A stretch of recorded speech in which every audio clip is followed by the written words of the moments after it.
అందరికీ నమస్కారం. మనందరికీ అప్పుడప్పుడు బ్రహ్మాండమైన ఐడియాలు వస్తుంటాయి కదా, కానీ ఆ ఆలోచనను నిజమైన ప్రొడక్ట్ లాగా మార్చడం ఎలా? అదంత సులభం కాదు. ఈరోజు మనం సరిగ్గా దాని గురించే మాట్లాడుకోబోతున్నాం. ఒక ఐడియాను రియాలిటీలోకి తీసుకురావాలంటే మనకు కావాల్సిన వనరులని ఎలా ప్లాన్ చేసుకోవాలో వివరంగా చూద్దాం. ఒక అద్భుతమైన ఐడియా మనసులో మెరిసినప్పుడు ఆ తర్వాతేంటి? ఇది ప్రతి ఒక్క క్రియేటర్కి ఎదురయ్యే ప్రశ్నే. ఆ మొదటి స్పార్క్ తర్వాత ఆ ఐడియాను ముందుకు తీసుకెళ్లాలంటే ఏం చేయాలి? అసలా ప్రయాణం ఎక్కడ మొదలవుతుంది? చూడండి, విజయం అంటే కేవలం ఒక గొప్ప ఐడియా ఉంటే సరిపోదు. ఆ ఐడియాకి అది నిజం కావడానికి మధ్య ఒక పటిష్టమైన ప్లానింగ్ అనే బ్రిడ్జ్ ఉండాలి. సో ఈరోజు మనం ఆ ప్లాన్ని స్టెప్ బై స్టెప్ ఎలా వేసుకోవాలో తెలుసుకుందాం. ఓకే, మరి మనం ఈరోజు ఏం చర్చించబోతున్నామో చూద్దాం.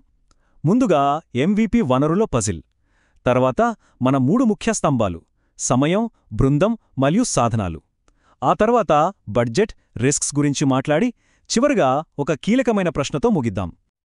రైట్, మనం ఇప్పుడు MVP వనరుల పజిల్ గురించి మాట్లాడుకుందాం. ఏ ప్రాజెక్ట్ అయినా సరే విజయవంతం అవ్వాలంటే దానికి 3 పిల్లర్స్ అంటే 3 స్తంభాలు చాలా ముఖ్యం. అవే టైం, పీపుల్ మరియు టూల్స్. ఈ మూడింటినీ ఒక పజిల్ ముక్కల్లా ఎలా సరిగ్గా అమర్చాలో చూద్దాం. సరే, మన మొదటి స్తంభం దగ్గరికి వద్దాం. అదే మన సమయం. చాలామంది టైం అంటే జస్ట్ ఒక డెడ్లైన్ అనుకుంటారు, కానీ కాదు. టైం అనేది మన ప్రాజెక్ట్ మొత్తానికి దారి చూపే ఒక రోడ్ మ్యాప్ లాంటిది. ఇక్కడ ఈ టైం లైన్ను ఒకసారి చూడండి. ప్రాజెక్ట్ కిక్ ఆఫ్ నుండి లాంచ్ వరకు ఎంత క్లియర్గా ఉందో కదా. ప్రతి మైల్ స్టోన్ అంటే కోర్ ఫీచర్స్ పూర్తి చేయడం, డిజైన్ ఫైనలైజ్ చేయడం, టెస్టింగ్ ముగించడం, ఇవన్నీ మన లక్ష్యం వైపు వేసే ఒక్కో అడుగనమాట. ఇది మనకేం చేయాలో ఒక క్లారిటీ ఇస్తుంది. అయితే ఇక్కడొక చాలా ముఖ్యమైన విషయం గుర్తుపెట్టుకోవాలి. మనమనుకున్నవి అనుకున్నట్టు జరగవు గదా. అందుకే అనుకోని ఆలస్యాల కోసం ఎప్పుడూ కొంత బఫర్ టైం పక్కన పెట్టుకోవాలి. ఇది మన ప్రాజెక్ట్ మధ్యలో ఆగిపోకుండా కాపాడుతుంది. ఓకే, టైం గురించి చూశాం. ఇప్పుడు మన రెండవ పిల్లర్, మన బృందం అంటే మన టీం. ఎంత మంచి రోడ్ మ్యాప్ ఉన్నా దాన్ని నడిపించడానికి సరైన వాళ్ళు లేకపోతే ప్రయాణం ముందుకు సాగదు.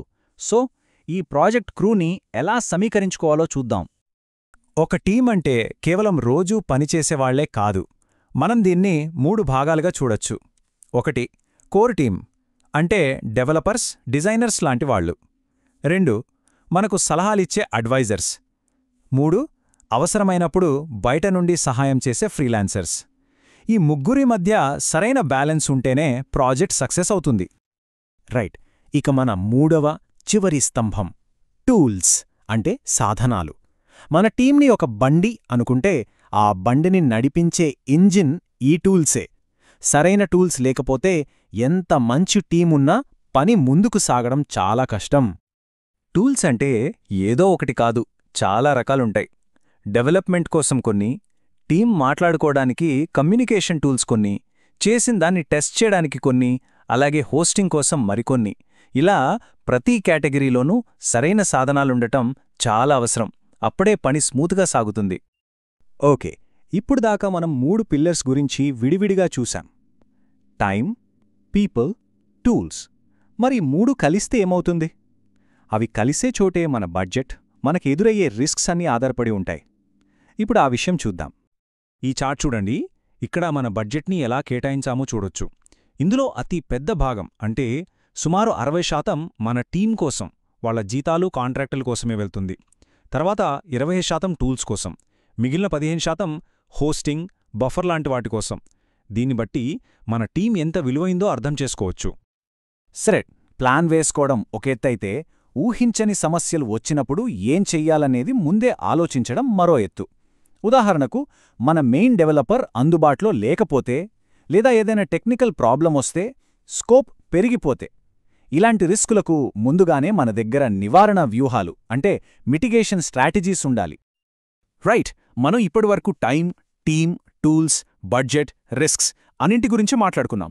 వీటన్నింటినీ కలిపి మనల్ని మనం వేసుకోవాల్సిన ఒకే ఒక్క చాలా ముఖ్యమైన ప్రశ్న ఉంది. మన ప్లాన్ ఎంత స్ట్రాంగ్గా ఉందో చెప్పే అల్టిమేట్ చెక్ ఇది.